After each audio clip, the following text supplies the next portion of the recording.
Okay, guys, welcome to today's class. Today we are going to be talking about linear approximations, which is an application of differentiation. So today is 24th April 2021, and then we are going to be talking about linear approximations.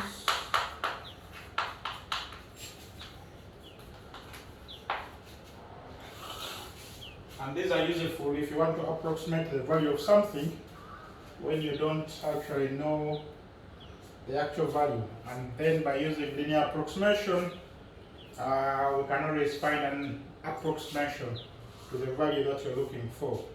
And we can say that here we shall use the derivative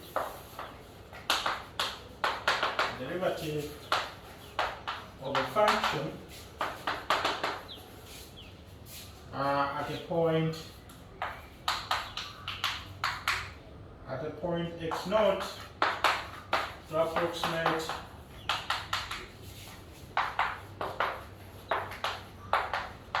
approximate the value of the function at a nearby point. So we shall be using the value of the derivative at a point to approximate the value of the function at a nearby point. And to do this, we can say that suppose f is differentiable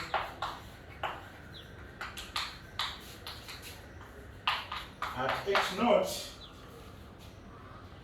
Of course, what this means is that f prime of x naught exists. That's what it means for the function to be differentiable at x naught. So it means that the derivative at x naught exists.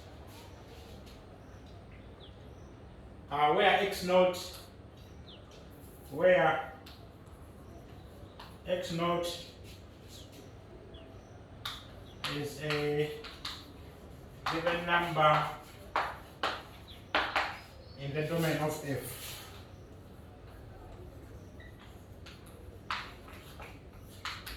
In the domain of f. And then we can say that we can use the value of f at x naught to approximate the value of f at a point x naught plus delta x. Now delta x can be both positive and negative. In other words, the point we are approximating can either be on the left or on the right of x naught. Now,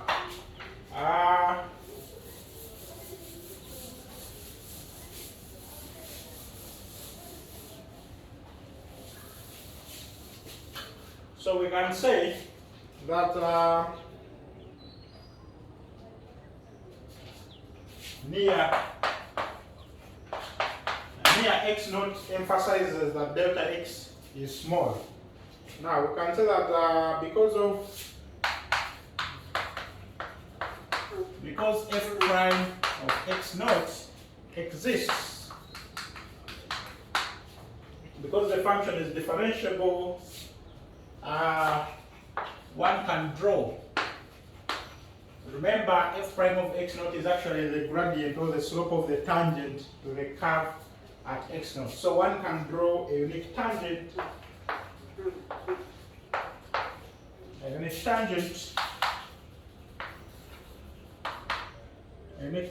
line to f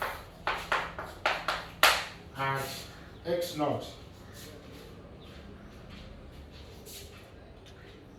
And then we say that at points x near x naught, this can be both on the left and on the right, near x naught, that is at points x naught plus delta x, where delta x is small. Here we are using absolute value for delta x because we are emphasizing that the points we are looking for can be both on the left and on the right, which means that delta x can be both positive or negative, but its magnitude has to be small. Is small, the graph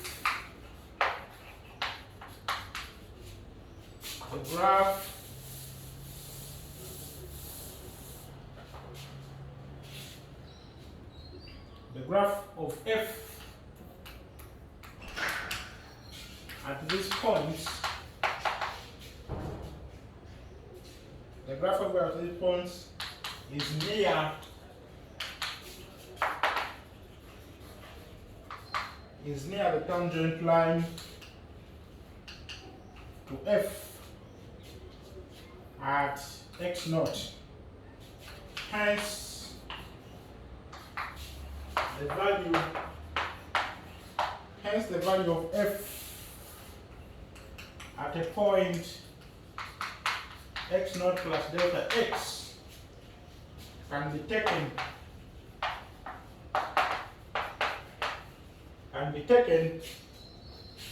to be, or in brackets, approximated to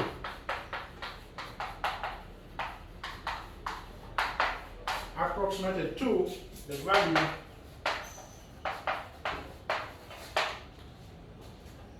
of the tangent line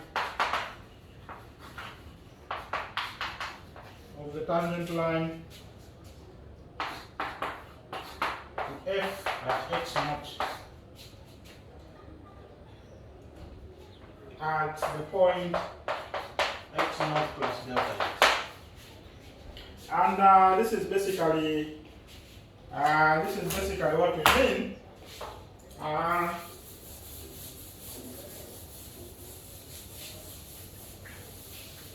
This is basically what we mean. We have x, and then we have y, and then we have our graph, which is y is equal to f of x. And now we have a point here, which we can say this is the point x naught. And now, remember f prime of x naught exists, so that means we can have a unique tangent at this point. So if we draw a tangent line at that point, remember this is the tangent line.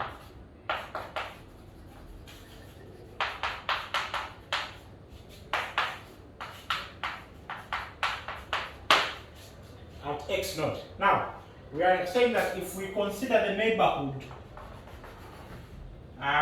if we say this is x naught plus delta x, and then we say this is x naught minus delta x, for example, we can say that the value of the function at this point, x naught plus delta x, is actually very close to the tangent line, which means that we can approximate this value at this point, but by the value on the tangent line.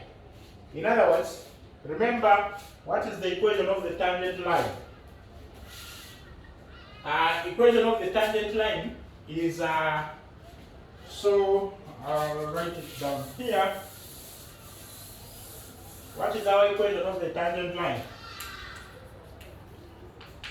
So equation of tangent line at x naught, remember the gradient is going to be f prime of x naught. So we have y minus f of x naught is equal to f prime of x naught. Okay, divide by x minus x naught.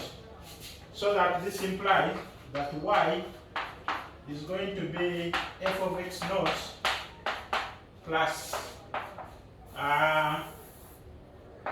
we can say x minus x naught f prime of x naught. So this is the equation of the tangent line. So this is the tangent line. Y is equal to f of x naught. Okay, let me call it y1 so that, but I can say y fx naught plus x minus x naught f prime of x naught, or so that is basically the equation of the tangent line. So we are saying that instead of saying y is equal to f of x at this point, we can actually approximate this with this. In other words, what we mean is that the value of the function at this point, which is the f of x naught plus delta x, can actually be approximated by this. And we can say that that is f, or I'll now remove this. I'll remove this because I've put it up there. And then I'll say that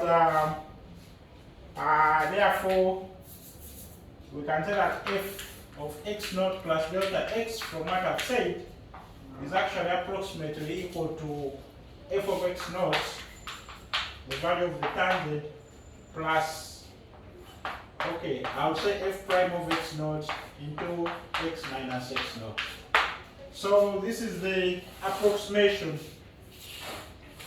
of the function at a given point. This is taken from approximating this with this at a nearby point x naught plus delta x. Remember, by the way, what is x minus now? Here, the x I'm talking about is x naught plus delta x. So if you have this as x naught plus delta x minus x naught, then this should actually be delta x. So I'll say this is just delta x, because remember, I'm replacing x here with x naught plus delta x. So I'll say x naught plus delta x minus x naught. So this is delta x. That is why we just have a delta x there. And now, and we said that, and this approximation,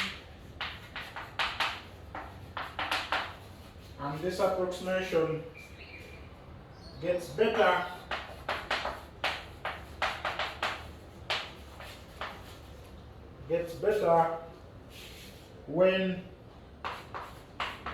when delta x gets smaller. Remember, if delta x is 0, then fx naught is equal to f of x naught. Then you have the actual value. And we said that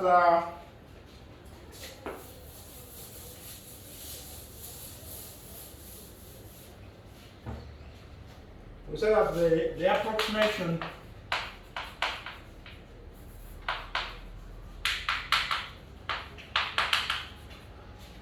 approximation is said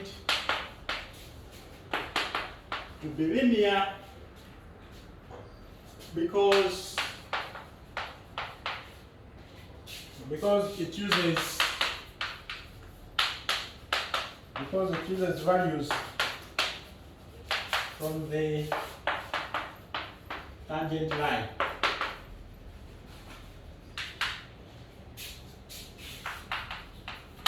From the linear or from the tangent line. And then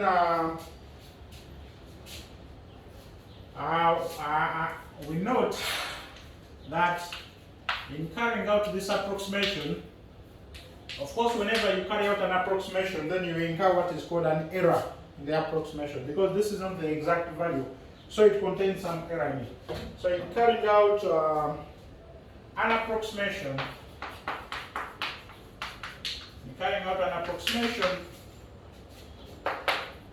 we commit or we incur an error which we denote by epsilon like this. given by,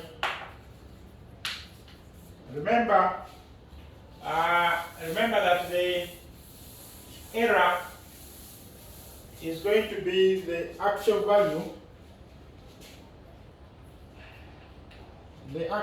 which is f of x naught plus delta x minus the approximation, which has been given by f of x naught plus f prime of x naught delta x.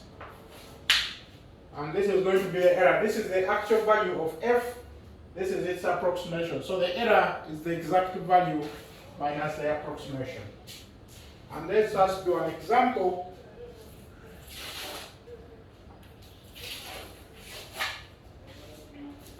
So let us do an example on this, for example.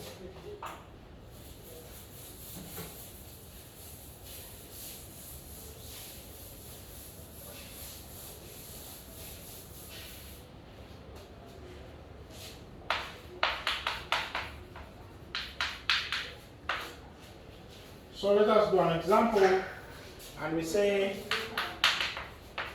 find the linear approximation, or just find an approximation to root of 82. And here what we do is that we can first of all find a number close to 82 that has a perfect square root. And this is, for example, 81. And so we can say let x naught be equal to 81, so that delta x is equal to 1. So that x naught plus delta x gives you the 82. And therefore, and because we are looking for the square root, we say that fx, what we are dealing there, is actually the square root of x, so that if you differentiate f prime of x, this is 1 over 2 root of x. Everyone is able to do that. Therefore, we know that f x naught plus delta x, we know is approximately equal to f of x naught plus f prime of x naught delta x. This is the approximation that we have already computed. Therefore, this implies that f of x naught plus delta x is root of 82 is approximately equal to f of x naught, which is root of 81, plus f prime of x naught, which is 1 over 2 root of 81, times the delta x, which is 1. And therefore we can say that root of 82 is therefore approximately equal to root of 89, 81, which is 9, plus 1 out of 2 times 9, which is 18. If you want, you can try to find the actual value, but we can actually leave it like that if you don't have a calculator. Now, we have a definition.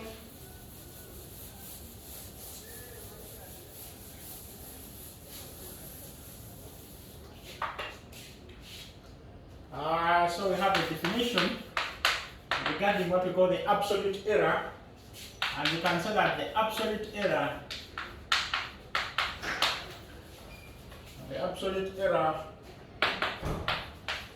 in using the approximation,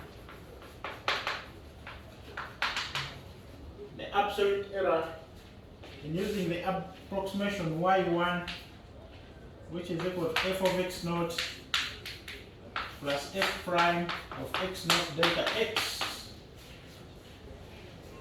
to approximate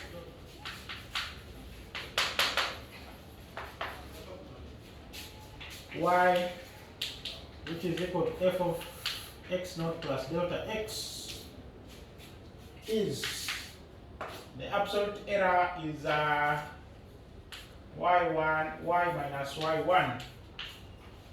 In other words, this is actually, I'll say, is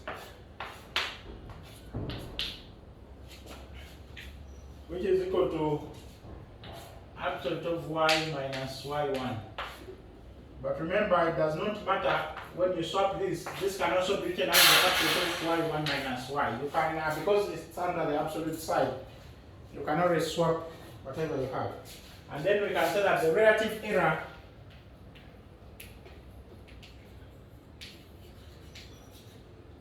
is absolute of the error divided by y, which you can actually say is the absolute of y minus y1 divided by y. Is the error divided by the exact value. And then the percentage error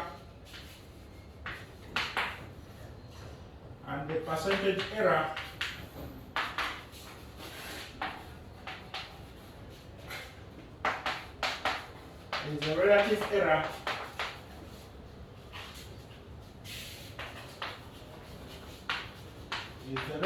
error multiplied by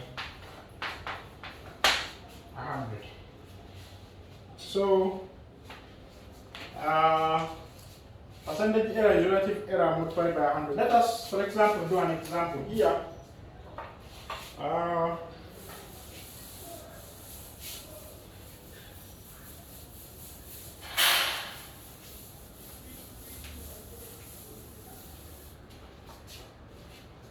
Let us do an example.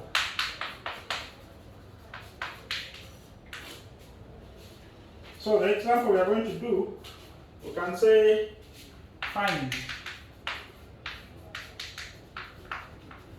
the linear approximation. Find the linear approximation of cosine of 42 degrees. The relative error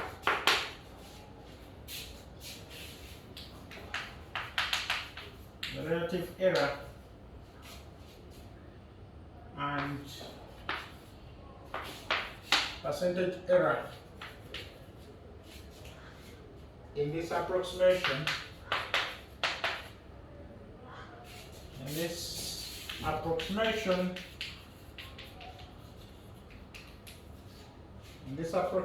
If cosine of 42 degrees is taken to be 0.743145. So they have given you the exact value, and so that you can be able to compute the error in the approximation. Because remember, the error is the exact value minus the approximate value. And so our solution is going to be, remember, so we let, of course, f of x is going to be cosine of x, because we are looking for the cosine of that. So remember, cos x is 42 degrees, so we can say, we can choose a number x naught which has the perfect whose cosine we know. So we can say that let x naught be equal to 45 degrees, and then the delta x to be equal to negative 3 degrees. We can actually convert this into radians so that we use small values. So we know that this is going to be pi by 4, whereas this one is going to be a negative 3 times the 2 pi divided by 360 degrees, and this is equal to 0.5 negative 0.5236. So this is going to be our delta x, which is negative. This is going to be our x naught, which is that. So these are radians, of course. We have moved out from degrees to radians. And then we are going to say, therefore, remember, we have this x naught plus delta x is approximately equal to f of x naught plus f prime of x naught delta x. And therefore we can say that cosine of 42 degrees is going to be f of x naught, which is going to be the cosine of 45 degrees, plus f prime of x naught. Now remember, what is f prime? F prime of x, which is the derivative for cos, is negative sine x. And therefore we can say f prime of x naught is minus the sine of 45 degrees times the delta x, which is negative 0.5 to, okay, let me say, let me use radians on this side, pi by 4, and then I'll say pi by 4, and then I'll say my 5236. And therefore this is going to be the approximation. Remember, cos pi by 4 is 1 over root 2 or root 2 over 2, which is the root 2 over 2, plus this is a negative root 2 over 2 times this, so this is going to be root 2 over 2 times this, so you can actually compute the value. But I'll tell you that if you try to compute this value, it's going to be approximately equal to 0.6701. 6701. Remember, we have already been given the exact value here as 0.743145. So we have got 0.6. This is the approximate value. This is the exact value. So you can find the error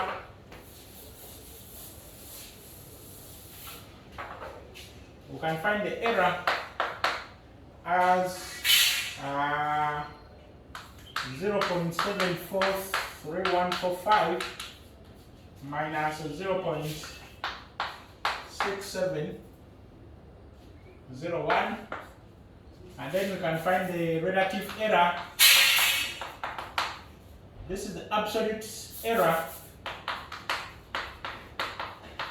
Absolute error is equal to the absolute of that, and then relative error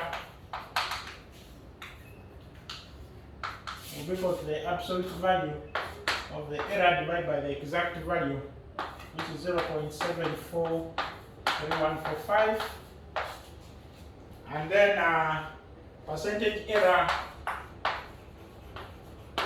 will be equal to the relative error. Relative error times 100%. So you can complete that. We have a theorem here.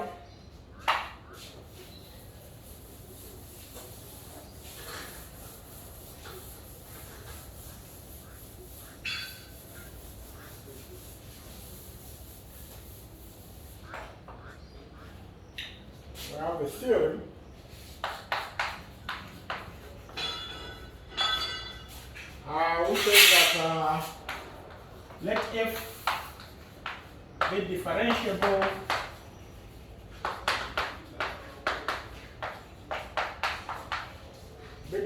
at x naught, and let epsilon be the error function.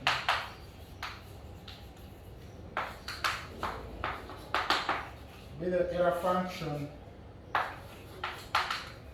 defined by epsilon is equal to f of x naught plus delta x minus the approximation, which is f of x naught plus f prime of x naught delta x. That is the error function that we had. Then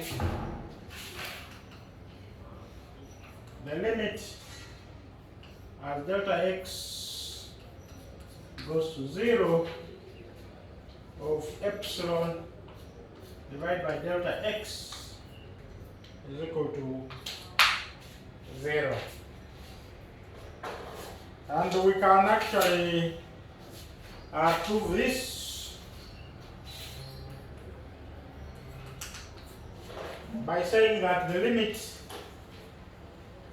as delta x goes to 0 of epsilon divided by delta x is going to be equal to the limit as delta x goes to 0.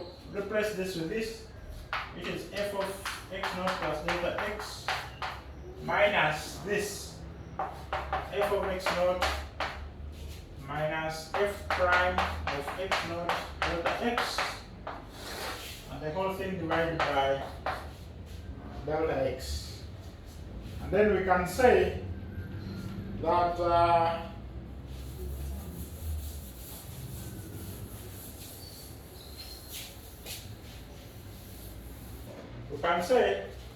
that this is going to be equal to the limit as delta x goes to 0, and we can say that this is f x naught plus delta x minus f of x naught divided by delta x, and then this is going to be minus the limit as delta x goes to 0 f prime of x naught delta x divided by delta x.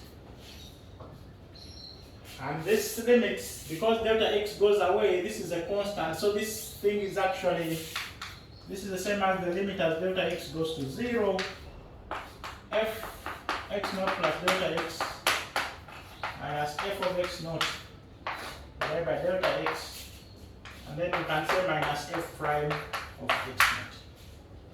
But when you look at this, this is the definition of the derivative at x naught. So in other words, this is going to be f prime of x naught minus the f prime of x naught, and this is going to be 0. So we make some remarks or some notes here. So let's make some notes on this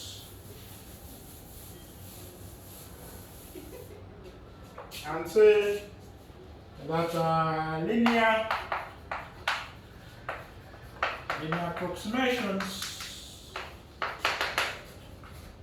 approximations are also used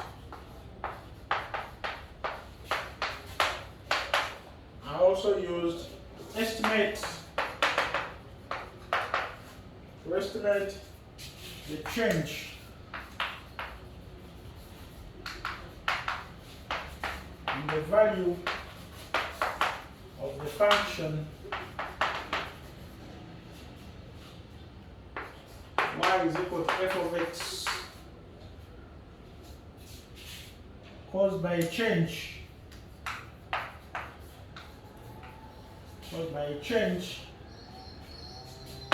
in x from x naught to x naught plus delta x.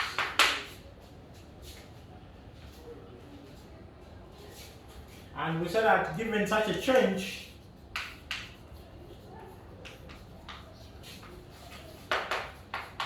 in x, the change in y denoted by del y excuse me, is given by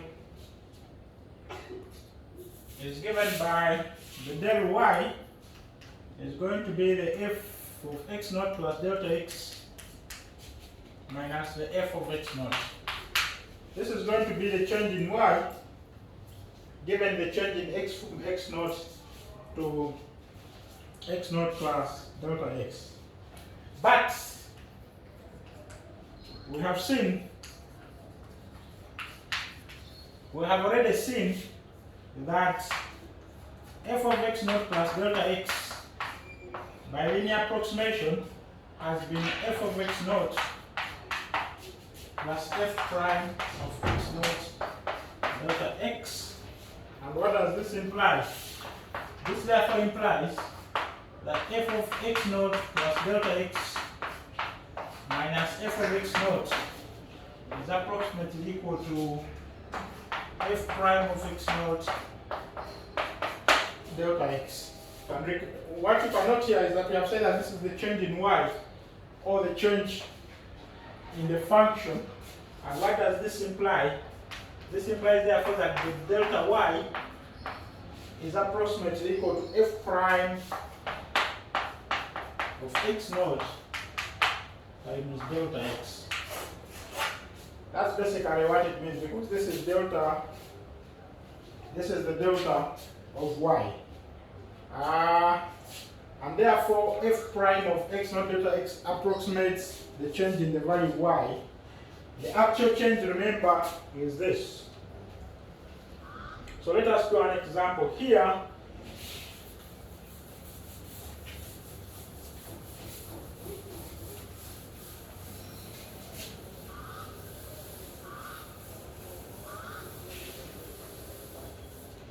Let us do an example.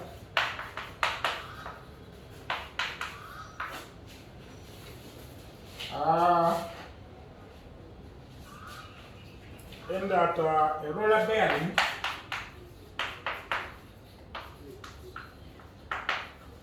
bearing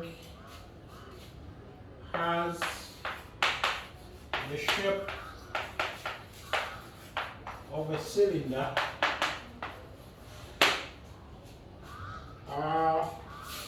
and we are told that if the radius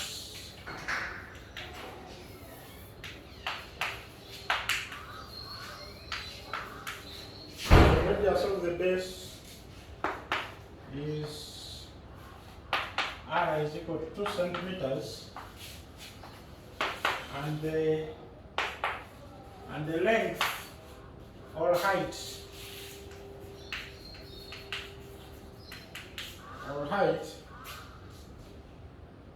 is L is equal to 5 centimeters. Approximate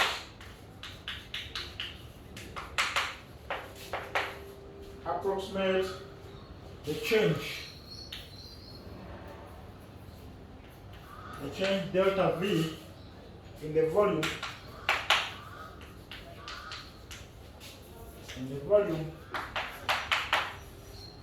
if the length is fixed, but the radius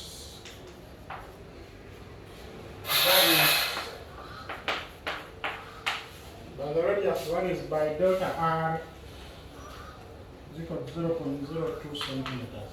So this is like the change in y given a change in x. Find the change in y given the change in x. And we have already seen this. So the solution, remember, this is the thing you have. You have this roller bearing where the radius r is equal to 2. This is the length or the height, which is 5. And remember, the volume of the cylinder V is going to be pi r squared L, or pi r squared H. And therefore, remember what is V prime. Because L is fixed, R is varying, V prime of R is 2 pi r L. So this is a function of R, by the way. Because we have said that we have fixed the length, so it's the radius that varies. And we have r is equal to 2, and then we have already seen that the change in V, del V, will actually be V prime of R, or R naught, times the delta of R. That is basically what we have said before. And therefore you will say, okay, we can say R naught, where R naught is 2. Delta V, V prime of R naught. And then you will say that this is the same as 2 times pi times R naught, which is 2, times L, which is 5, times delta R, which is 0.02. And then you will find that actually This is 4, 10, 20, and then this becomes 0.4 pi. The change in volume is 0.4 pi centimeters cubed. You can actually compare this with the actual change in volume.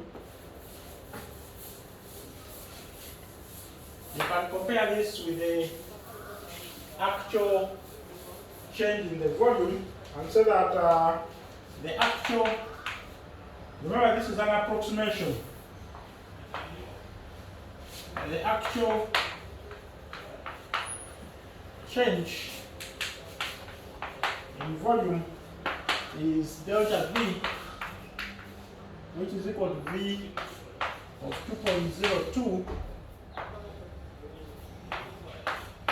minus V of 2. And this is going to be pi times 5 times brackets 2.02 squared minus 2 squared, and then you find that this is actually 0.402 pi centimeters cubed. And you can see that this is very close to the approximation you have got.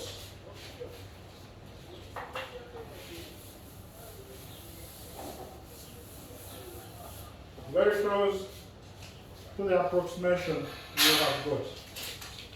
And we can therefore take some notes.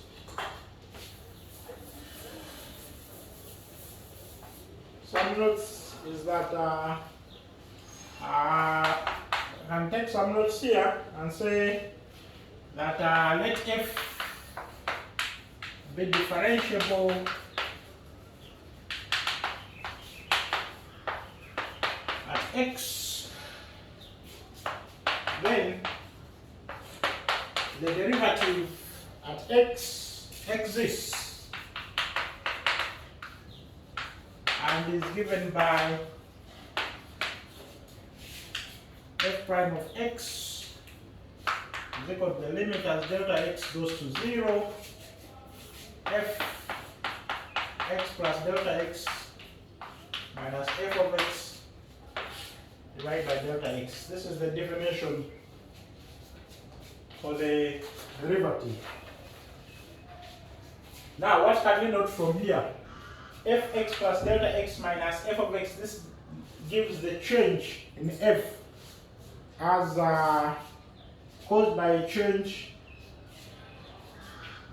And you can actually say that this is the same as the limit as delta x goes to 0. This is actually the change in f caused by a change in x. So this expression here is actually the change in f, and you can say that. And you can say that so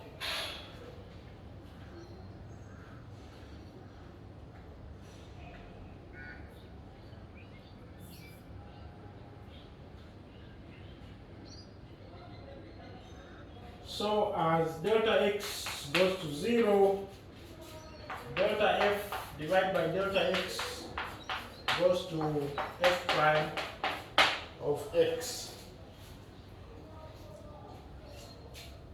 And what does this imply? This implies therefore that the delta f divided by delta x is approximately equal to the derivative of f for small x, for small values of delta x. So for small delta x, this quotient here is approximately equal to the derivative of the function. And what does this imply? This gives what basically we got before, so that this implies therefore that the change in f is approximately equal to f prime of x times the delta of x. And we can say that you can say that the product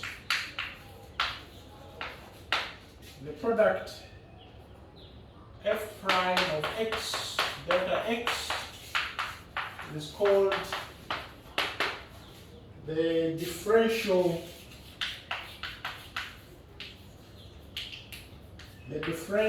of f at x with increment delta x, and it is denoted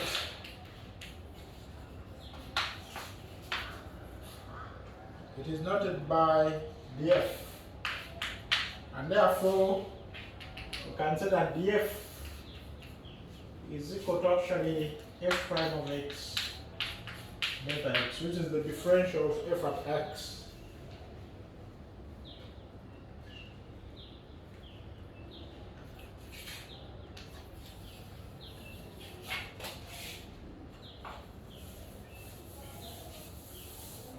And therefore, finally, we can say that since the f, which is equal to f prime of x delta x, remember this is approximated by del f, because del f is approximated by this, so the f actually approximates the del f, which is approximately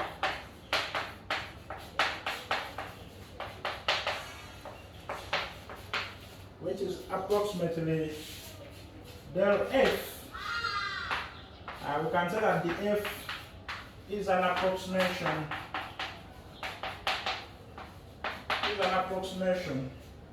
of the change in f. When f caused by a change of delta x in x. And we can do an example here. For example,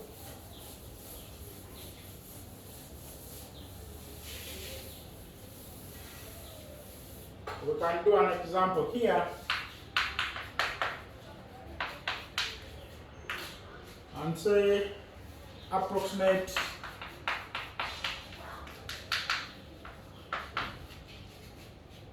the cube root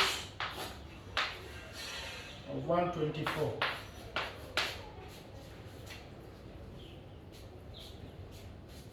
And of course we can say that our f of x is going to be the cube root of x,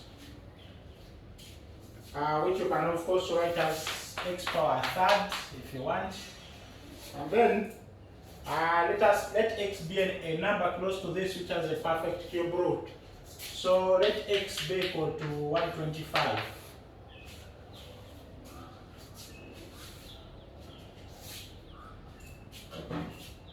Let x be equal to 125 so that delta x becomes a negative 1. So that x plus delta x becomes 124. Then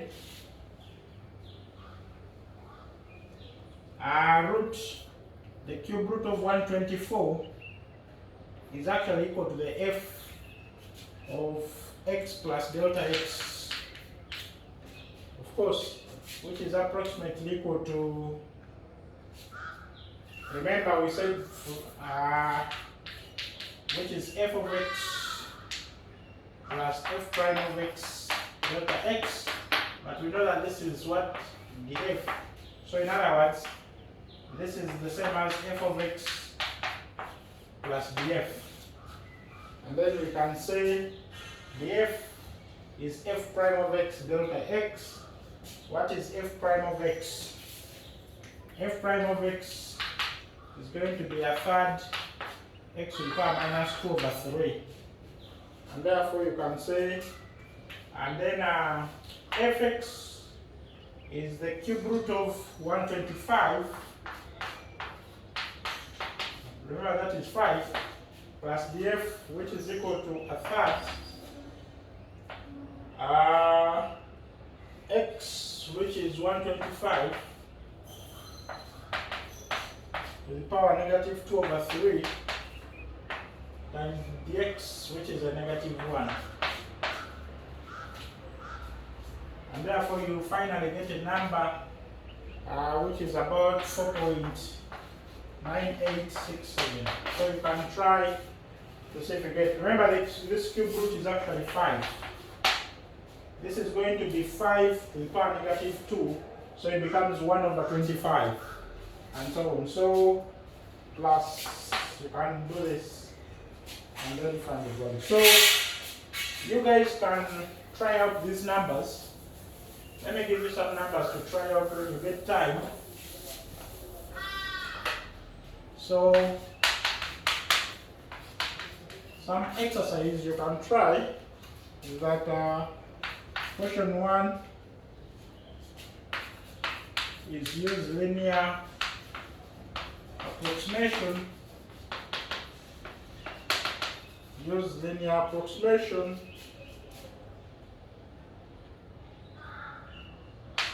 to find part A root of 48, part B root of 62, part C cosine of 59 degrees, part D 2.03 power 6, part E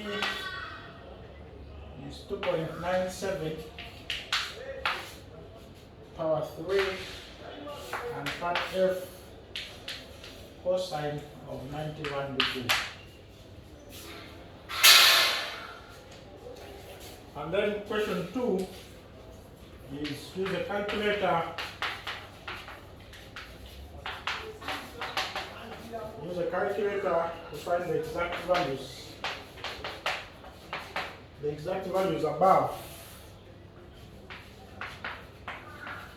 You can set to 6 decimal places. 6 decimal places of the quantities above, of the quantities in 1. And then in each compute the relative and percentage errors. Compute the relative and percentage errors above.